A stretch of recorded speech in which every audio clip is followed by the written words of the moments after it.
Hello everyone. So today I have a very interesting deck to review and I love it a lot. At the same time I am feeling a little bit hesitant to record this one because it's a very well-known deck and I think a lot of people already have it. So I'm not sure if people will want to watch a walkthrough of this one, but at the same time I love it too much to not want to do it. So I'm just going to do it anyway. So I have the Everyday Witch Tarot Mini edition and I just I don't know, I am like falling in love with this deck apparently as I record this because the imagery it's just so beautiful, the back, the front, and I just wish I could buy the full size edition. It's just not in my budget right now, so I'm gonna have to settle for the mini one, but it's like very very very cute. It's like the deck I wish I could have when I was a child if I had known about tarot. But if you want to gift a tarot deck to someone very very young in your family, I don't know, but that could be the case. So would be the perfect deck. I think I'm going to pass it on to the next generation if the opportunity presents itself. But this is a very perfect deck, a lot of colors, a lot of like beautiful dreamy imagery, uh, very very cute. Let's not forget that. So this is like very very cute. It's not super big, but this is the mini edition, right? So again it's cute. And the card stock is not like super thin thick, but at the same time it's not super thick also. I don't really like to have a lot of like conversations about card stock because I don't really hard shuffle most of my decks. I think I've never really, like, probably a couple of times in the last 4 5 6 years I probably must have like bent to my cards during a shuffle or did a hard shuffle. I don't know if that's the correct word. So to me paper thickness is not like a super big concern, um, unless it's like paper thin, unless it's like legitimately slightly thicker than A4 size paper. That's when it becomes a little bit annoying to me. I think there's only like one deck that I have which is like that thin, but at the same time I use it anyway because I don't like to like uh, uh, do too many shuffles, use the same deck too many times. So I'm pretty good at taking care of these decks, I hope, hopefully. But I love the imagery, I love the back, I love the front, I love everything. So without further ado, without me saying love a dozen more times, we can get started. So right off the bat, we have the first card of the major arcana, the Fool card. There's a boat, there are a couple of birds, a witch trying to fly into the sunset or sunrise. I don't know. There are a lot of clouds. Very eccentric dress. So interesting. Does she have a tail? Oh, there's a cat. Sorry, I am a little bit like short-sighted, so I can't always see very very minute details. But I love that this particular fool in this deck is not on this journey alone. We never really are, right? Anyway, but they have a lot of support from spirit with clouds and birds and cats. So I do see a lot of support for this particular fool. A lot of like energies cheering them up on their new journey, and a lot of people like trying to have their back, kind of guide them through the process as they navigate new waters. I also see a boat here. uh, Again, to me this conveys that support is available, backup is kind of there. It's not like a journey you're just starting with no thought. There has been some careful consideration, uh, right? So there is support available, love is available, whatever you would possibly need is available, divine guidance is available. You're not on a journey alone. That's the main message that I'm getting from the Fool card of this particular deck. The next one is the Magician. I've kind of like done I'm a messy person, that's all I have to say in my defense. Next card we have is the Magician card. One second, I'll try to fix my mess before moving forward. We have the magician card, and again this magician has a lot of like divine support with the cat. I feel, to me this seems like this cat is kind of under a spell by this magician simply by the posture. So it's this particular card is showing mastery over the elements, mastery over the crafts, knowledge. So this magician is not someone new to the craft, not someone learning their skills for the first time. They have knowledge, they have wisdom, they have made a few mistakes, learned from them. So they do have experience, and they do have their heart chakra open. So it's not a misguided kind of a magician. Some decks definitely have that vibe. Like magician sometimes can also represent greed, manipulation, misuse, exploitation. In this particular deck, I'm not getting that particular message right now. I may, depending on the surrounding cards in the reading. So because the heart chakra is open, right? So there's also a lot of like golden light depicting divine support, a lot of like very dreamy, very cute, very interesting and imagery. This magician also has done some energy work in their aura. Again, they're channeling the divine. Like to me this feels like they're channeling the divine. And the next card we have is the High Priestess. All right. Again, the High Priestess is not really doing it all whatever she's doing all by herself. She is a visionary. She has the gift of sight because there's a crystal ball, runes, tarot deck, everything here. A lot of books. So to me, these books kind of show that again she's not a new witch, right? She's not a new witch. She has a plenty of experience. Even if this high priestess is a new witch, there's a lot of like past life or some kind of experience that is helping her through the journey that she's on now. To me, this like it's a witch working. I don't know if that's the correct way to describe it. There are a lot of like decks on the card. She has support from the cat familiar. She has rune, and she is clearly connecting with the crystal. Here there are fires, a lot of like books in the background, wooden chairs. Again, like while this particular magician has the gift of like manipulating, not manipulating elements, working with elements to manifest or probably transform reality, probably weather spells, this particular witch to me kind of looks like she has the gift of sight. So it's not she's like the magician is the doer. He utilizes magic to change reality. She witnesses that change, predicts what could happen, so the magician then could make a change, right? So to me again this looks like a good couple, although the magician and the high priestess are not really a couple in tarot, but to me this sounds like a good combination of masculine and feminine energies. All right, then we have the empress. Interestingly, the empress has a cat familiar and a dog familiar, and she has a magic wand, and she has a crown, and she's pregnant, and she's in a very very blooming kind of a garden. So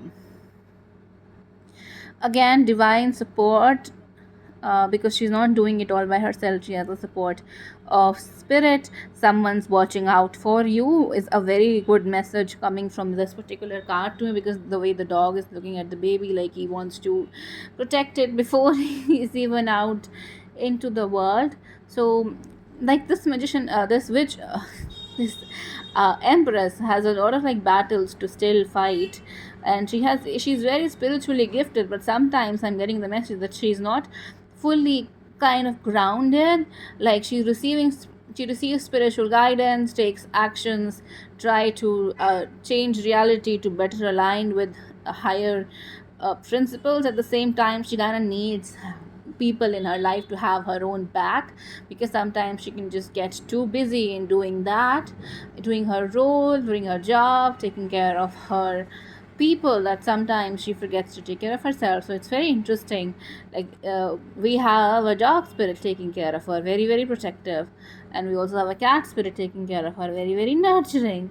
So fun message, really very fun imagery.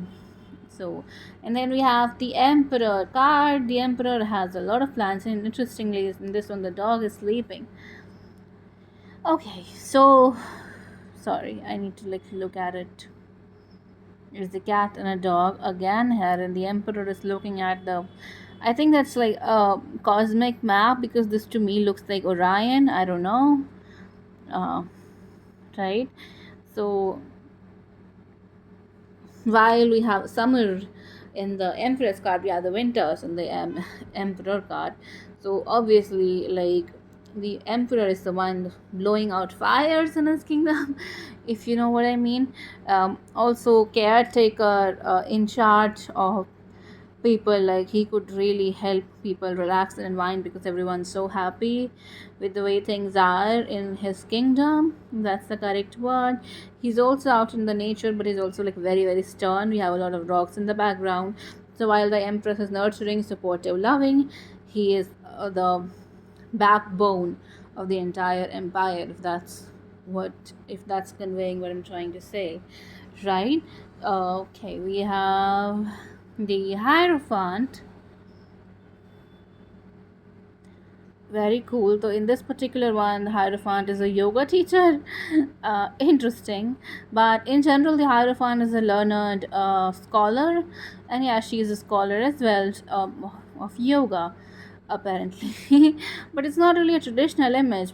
So far, we've like had like I think traditional images or a spin of it. I don't know, but it's okay with me because she's teaching children, right?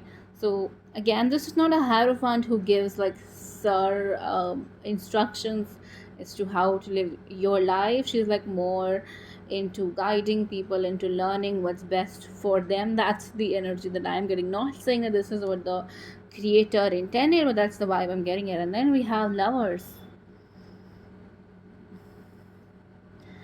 Again, there's a love spell somewhere here, and I love it absolutely. We have two cats falling in love. See, there's a heart here, and we have a witch and a wizard falling in love, doing a spell. Both wearing hats. Hats to me also symbolize protection. So I think these are like, this is like the power couple in my mind. Like the spell they're doing is not just for themselves, but probably for the welfare of the entire whatever they're in charge of or support empire. Let's just go with that. And then we have a chariot. Yeah, the chariot has a choice to make which way they're going to go. So very interesting. Again, there's a bike or a scooter. And I think there's also a cat wearing a helmet. It's very very super cute. So it's the perfect deck to give to a cat lover. It's the perfect deck to familiarize young people with tarot. And then we have the strength card. Again, very beautiful with the way this lion is collaborating with the witch. So she's not really taming this particular lion in this deck. She's more like working with him, and he is supporting her or going along with it out of the love he has for her instead of like being tamed, which is the traditional tarot imagery. So less cruelty, yay. We have a hermit, again learned scholar. We interestingly have an owl in this particular hermit card along with the cat. Very cute. But the hermit is meditating on the mysteries of the universe, trying to figure out uh, how things could be different, right? And then we have the wheel of fortune. Again, this is like very very, this is the cutest wheel of fortune I have ever seen in my entire life. So I like this. I like the combination of the red and black, really. It shows protection and passion and a choice sometimes between heart and head, which the wheel of fortune can represent. So a very interesting imagery. And then we have the justice card against a purple background, the book of law, and scales with two cats bickering. But in this particular card, the justice is not like is not wearing the complete, lady justice is not wearing a blindfold completely. She can see what's happening, right? So along with the traditional tarot message of like justice, balancing scales, things being fair or becoming fair after a fight or things changing, like to me this card also conveys the message that someone sees you, like you're not alone. There is someone in this entire what's happening, who's observing what's happening, right? Someone's behind the scenes witness, behind the scene witnessing what's going on, right? And then we have the support from an unexpected friend or an individual is also a message that I'm getting from this particular image. Then we have the hanged man. So he has changed himself to uh, he has changed his hands, his feet, hanging by a um, broom, and there's like a storm kind of like brewing in the background. So apart from the traditional message in tarot about the hanged man representing stuck energy or a change or a perspective shift, to me this is also like having faith on your guides while going through turmoil, because there is a storm brewing in the background, and instead of running away, he's kind of like trusting that it's going to work out just fine. And I very much love the message. And I think this is the only deck uh, in this only card I think that I've seen so far wherein the person is not wearing anything on their head. So covering your head kind of means protection. So this to me looks like this person trusts that they are divinely protected anyway, regardless of the tricks that they may or may not utilize to protect themselves. They have trust in the divine, trust that whatever's going to happen is going to happen for their own good. They're not anticipating danger, they're not anticipating pain, they're just trying to process what's happening so they can have a new reality that they desire. All right, we also have the death card. Interesting take, because in this particular card, to me it represents freedom from some toxic situation, which the death card does represent anyway, but sometimes it can be a very very painful energy. But I'm glad that here it's just simpler, less chaotic. So this particular death that's happening in this particular card is like an attempt to save someone from these toxic fumes probably. I don't know what the actual intention was. I don't know if this deck comes with a guidebook. I don't know if there is a guidebook or if there are interviews of the creators trying to convey covering what they intended. But to me, like, this death looks like an attempt to save something rather than end something. All right. Again, interpretations may change when I actually do a reading for this deck, but this is what I'm getting from the imagery. All right. And then we have the Temperance card. Very interesting, represents balance, one eye open, one eye closed, knowing and yet trusting kind of energy. We have a mirror showing the background of some trees. We have a lot of like desserts and drinks on the table. We have a cat licking an ice cream. So indulgence, knowing what you want, basically that's the energy I'm getting here, knowing what you want. Temperance can be about knowing what you want, but it's also about balance, which this card, it's just her stunt, whatever she's trying to do does represent. But knowing what you want is the main message that I'm getting right now. And then we have the devil. Ooh, this is the traditional devil. I mean, he knows what he's doing. Very, very good at playing games. Very, very good. And we have familiars kind of like trying to guide these two people out of the influence of the devil, but they have to choose who they're going to trust. And we also have a volcano in the background, so storm is definitely brewing, and they have a choice to make. All right, and the next card we have is the Tower. Something built on an unstable foundation. The tower itself looks tilted to me, so it makes sense why it's kind of falling apart again. And also this tower kind of looks like it was created by someone in a way that would make it fall, or someone manifested this fall. I don't know, man, I don't know. All right, next card we have is the star. I love this. Is going to be this is going to be like my favorite card in this entire deck, because this is just so beautiful. Rainbow energy is coming out of her hands. It's just mesmerizing. I don't have a word to describe it. It's just so beautiful. It represents playing with cosmic energies, receiving support from the divine, manifesting a new reality. Step one of whatever step process. Very, very interesting again. And then we have the moon. Okay. So in this particular deck, the reflection is kind of like bigger than the actual cat, which shows me that she's very, very close. Also kind of communicates the message that sometimes our fears look stronger than they actually are. Sometimes illusions uh, kind of makes us underestimate or overestimate threats in reality, if that's making any sense. That's the main energy I'm getting here. A lot of like influence, illusions, spells to hide the truth, blah blah blah, and so on. Okay, that's the message I'm getting here from this particular moon. And then we have the sun card. We have a pregnant woman, um, an old lady and a young girl all playing together. Union, definitely. A lot of sunflowers, a lot of cats, joy, beauty, hoping for a brighter future. The sun is it's so bright, it's very beautiful. Okay, and then we have the judgment. Okay, listening to the song of spirit, listening to signs, you learned the lesson, learned what makes you happy, what does not make you happy, learn to identify illusions. You're done with part one of the journey, and now you're on kind of like stepping on to the next one. That's the energy I'm getting from this particular card. And we have the world, releasing expectations, releasing attachments, releasing outcomes, releasing whatever it is that you're planning, and having faith that the universe has better plans for you. That's the energy. One foot in the sea and one foot on the land.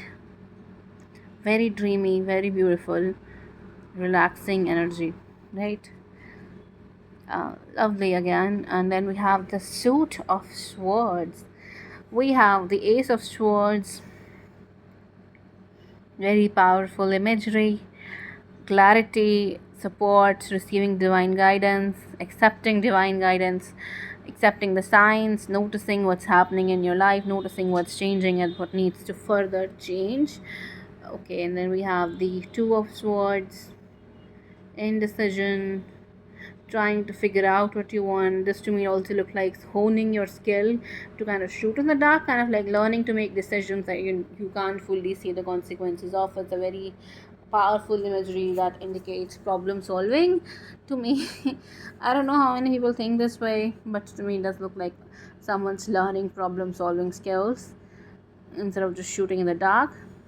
We have, because this is a practice session, right, we also have the ace, the three of swords, heartache, pain, knowing that this is just not going to work out, but trusting whatever you should not trust anyway, getting hurt in the end. And then we have the four of swords, resting, which very beautiful. I like there's a lot of red in this two cards. Very, very similar imagery. So while she was hurt and now she's beginning to heal, this looks like a same room to me, just a different angle. So it's good that these two cards are in continuation with each other and have similar imageries, because here someone's hurt, someone's kind of like either receiving a bad news or have received a bad news and are not really there to kind of process it. At the same time, here this person is healing, having faith, the moon, the sky is clearer. So yeah, they're beginning to heal from whatever has happened. Interesting again. Love, love, love it. And then we have the five of swords, conflict, indecision, manipulation, control. All right, we have the six of swords, walking towards calmer waters, having faith that the moon is going to guide you, having faith that nature will guide you. Where in the five of swords there was conflict, in six of swords there is escape from that conflict, relief from pain. Very beautiful again. And we have seven of swords, stealing, lying, cheating, manipulating, but here there's a cat following the thief. So the main message I'm getting from this particular card in this particular deck is that you never get away with whatever you're trying to see. You never get away from your crimes, truly. You never get away from lies. Something will catch up, because there's someone witnessing, watching at all times, and that's divine. And when the time comes, there will be balance. When the time comes, your lie will come to light. Alright? And then we have the eight of swords, stuck witch, hurt, not knowing where to go, at the same time feeling like you have no control over reality. And then we have the nine of swords, which to me, this imagery indicates that the healing is available, but this person is kind of not open to receive it, because there's sunrise, there's bird, so divine signs, guidance coming in, but this person is kind of like not seeing them out of grief or sadness or pain that they're feeling, and which is I think there's a choice to make in these situations, even though it's not always easy. You can choose to be free of this misery, but at the same time, you must take the time you must take instead of like pushing yourself into situations that you know would not make you happy. And then we have the Ten of Swords, betrayal, feeling like they were cheated on, feeling left in the dark, and this particular witch is still putting up a fight. A very, very brave, courageous, inspiring Ten of Swords imagery. And next we have the Page of Swords. I thought we were done with swords.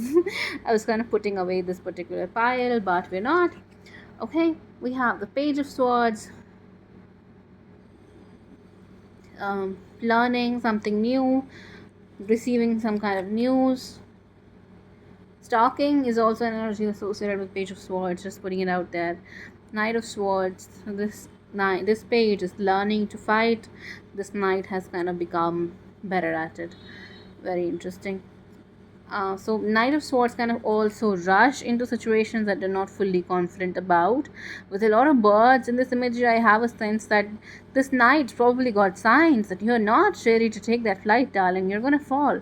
But he's not listening anyway. Okay. Yeah, the Queen of Swords, which is again very, very experienced, knowledgeable, stoic, not going to lose her mind. At the same time, the cat that she has is super cute, so this queen is not really cruel. It's not like that she's not in touch with her emotions. She is, but when she needs to be crude, when she needs to be stoic, when she needs to be like logical to handle the situation, she is very, very capable of doing that. All right. And next we have the King of Swords.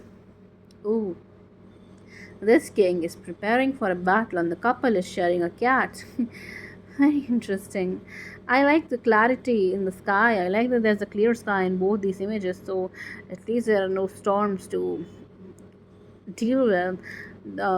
Again, very, very charming, kind of cute. Not really charming, but yeah, sometimes a little charming actually. Cute. So this knight does not really care for a lot of like show off, because sometimes when we have some decks, and I feel there will be some king and queen cards in this particular deck also, where there'd be like very, very lavish imagery. Here the queen is wearing minimalistic clothes, minimalistic accessories, and the king is also wearing minimalistic jewelry. So to me it makes sense because it's the suit of the swords, a lot of clarity. This, I think, particular king is a wizard, I think so, and he knows magic, so he doesn't really need anything to show his power.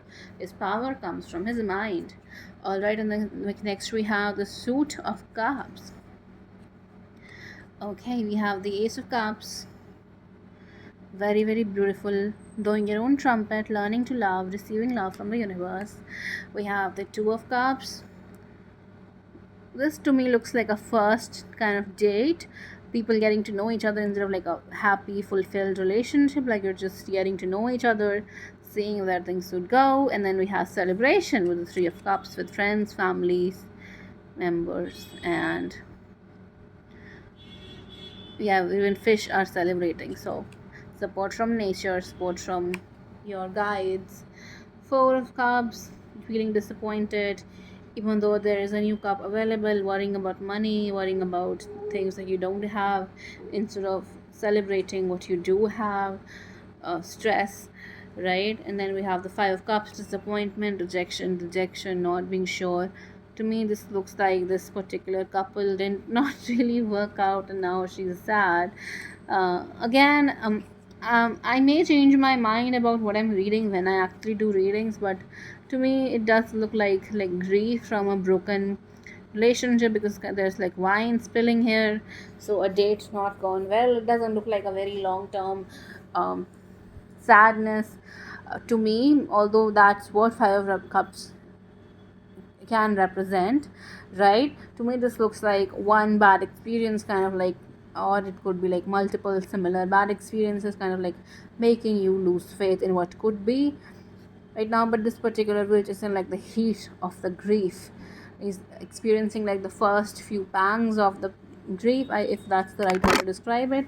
And next we have the Six of Cups, friendships, gestures, very, very kind gestures, Seven of Cups, confusion, not knowing what you want, someone kind of like making you feel that you're not good enough to decide what you want. I don't know why I felt that from this particular card, but I did. We have the Eight of Cups, leaving the past behind, walking towards calmer waters, realizing that even though what has happened for a reason, even though there was meaning in the past, now the time has come to pick future over past and let it go, to let the bittersweet, sweet, whatever memories you have, let them go. We have Nine of Cups, representing again self-fulfillment. To me, this entire like imagery, set of imageries look like there was a date. This girl was kind of excited for it, but did not really work out. The guy also did not feel the chemistry. The girl was then really upset because she was really into this connection, and then she probably is upset because something happened in her childhood wherein she was in love with someone, and that guy also did not requite her feelings. So now she is feeling unwanted, unloved. There are a lot of like memories, trying to figure out what to do, trying to figure out what's not good enough for her, why she's not good enough for others, struggling through difficult emotions, but at the same time she decides to just let it go. Not everything needs to be fixed, and that's when she heals, when she realizes that sometimes things are not in our hands. That does not mean that things are always out of control. So the releasing control becomes her way of manifesting the family that she truly desires. So this to me looks like a story. It's not like a one I did not read all these cards individually. Right now, to me, it looks like one story. Very beautiful again. This is my interpretation, so I'm not like trying to say anything that these cards do not represent. We also have the Page of Cups, very creative, artistic individual trying to learn something new, learning the um, what do you call it, details of a new craft, if that's the correct way to describe it, but he's learning the rules kind of. And then you have the Knight of Cups, ready to express his love, always ready to express love for something. This knight loves love so much that when he does express to you, you must know that this is not the first time that he's experiencing this way, and his love may fizzle out with time. Ouch. We have the Queen of Cups, very happy, content, satisfied with her reality. And we have the King of Cups again. This king is very magical because there's a mermaid in the background. So this king truly commands water. All the forces of the water answers to him. Okay, and then we have the Suit of Wands. We're like very close to completing this particular walkthrough. We have the Suit of Wands, Ace of Wands, new creative adventures, new experiences. While the Page of Cups in this particular deck to me felt like someone's learning something new. The Ace of Wands to me look like they're just like identifying what they want. So this is like someone learning how something works, learning a new craft, learning a new art.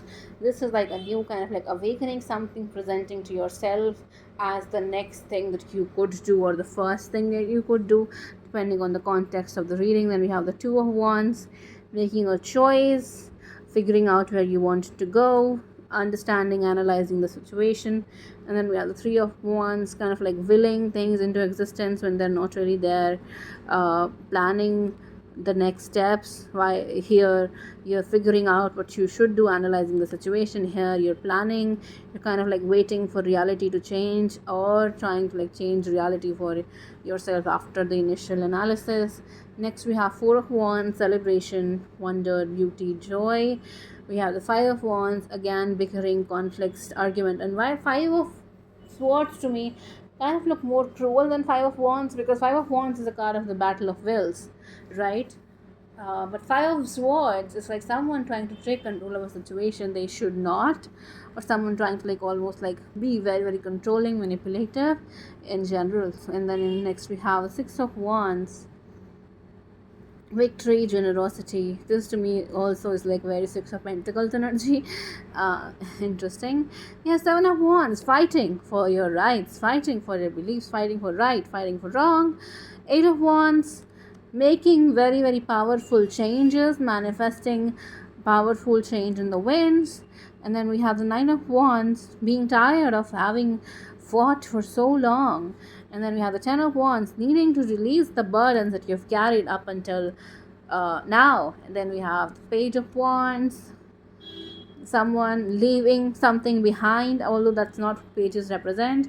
In this particular card, in this particular image, this to me looks like the page is kind of leaving his past behind, so he could be someone new, possibly a knight, possibly a king, whatever, in his near future. Alright, and we have the Knight of Wands. Now again, while the Knight of Cups loves love, the Knight of Wands is very very adventurous, very very like daring. At the same time, sometimes this knight can kind of like attract drama because his life kind of feels less fulfilling if that drama is not there. Just know that. And then we have the Queen of Wands, very beautiful. I love the red here, I love the dragon here. And then we have the King of Wands again. Planning, strategy, knowing where to go. This king is like very very ambitious. So while the King of Water knows that he cups knows that he commands the waters, and while the King of air knows that he commands the air, the King of Wands is never fully satisfied. He always has a new battle to fight. That's why he has so many knights. I don't know if that's making sense or not. And then we have the last suit of the deck. We have Ace of Pentacles, very very beautiful. Someone discovering something new, some treasure coming in from something new, a new source of income, a new journey, a new skill. We have the Two of Pentacles, learning that skill, feeling kind of lost, not knowing, struggling to prioritize two different modes of income. I don't know, two different things, struggling to have faith in your self-esteem. And then we have the Three of Pentacles, someone appreciating what your art, someone supporting you, business collaboration, guidance, a business kind of like working out in a good way. So although Three of Pentacles, yes, sometimes represent partnerships, guidance, contracts, this to me also looks like someone appreciating your art and what you're doing, and someone like working, a group of people working together to create one tapestry or towards a one common goal. We have the Four of Pentacles, not having faith that you have enough, guarding, gatekeeping, that kind of energy. And then we have the Five of Pentacles, mother and a child or a couple. This to me does not look like a couple though, but though in some decks there is a couple here. So struggling to find resources to survive, and while at the same time there are resources available, houses nearby, so they could ask for help. At the same time, would they help? Do they have faith in the wealth that they have? Do they have faith in the universe, in themselves, to attract more, to be able to give? Or are they holding on to the treasures they have for their dear life? It's not like one like there are two sides to the situation. Yeah, they could ask for help. At the same time, whosoever they ask for help could choose to deny that help. So there are two sides to this particular card. And then we have the Six of Pentacles, again very very beautiful, generous, although the Six of Cups to me also look like the Six of Pentacles in this particular deck. And then we have Seven of Pentacles, working towards dream goals, reaping the fruits of your labor. Eight of Pentacles, feeling more confident in what you're doing, attracting, manifesting. So while here you are happy with what you have, the Eight of Pentacles represents someone kind of like working towards having more. So there's a progression, if that's making sense right now. We also have the Nine of Pentacles, someone feeling fulfilled on a break, reading a book, enjoying life, celebrating the riches that they have collected. Again, 7, 8, 9 in this particular deck to me looks like a progression, which they should be. Then we have the Ten of Cups, Ten of Swords, sorry, Ten of Pentacles, a very happy family. So now she doesn't have to be happy all by herself. She gets to share her joy with her family. We have the Page of Pentacles with a new map, heading towards something new, someplace new. And then we have the Knight of Pentacles, trying to like see where it could head. The Knight of Pentacles is traditionally the slowest knight. At the same time, it's the most grounded one. So while the Knight of Cups can like get carried away by feelings, Knight of Swords can get carried away by his need for drama. The Knight of which one's left? Yeah, Knight of Swords can get carried away by like haste and wanting things right now. This knight takes the time to analyze what the situation is, what he wants and does not want. At the same time, this knight can be a little bit slow, very slow to process new information, so that could cause delays. FYI. Then we have the Queen of Pentacles, very very grounded, very very stable, very very beautiful, like very beautiful imagery again.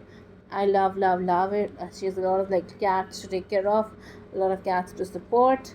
And then we have finally the last deck, the last card in this particular deck, the King of Pentacles, very grounded, very stable, celebrating his journey of becoming like a king. So he's very proud of where he is, very proud of where he could possibly be. Overall, I think I am in love with this deck a lot, a lot, a lot. I don't know how many times I'm going to use it, but I think it's going to be a lot.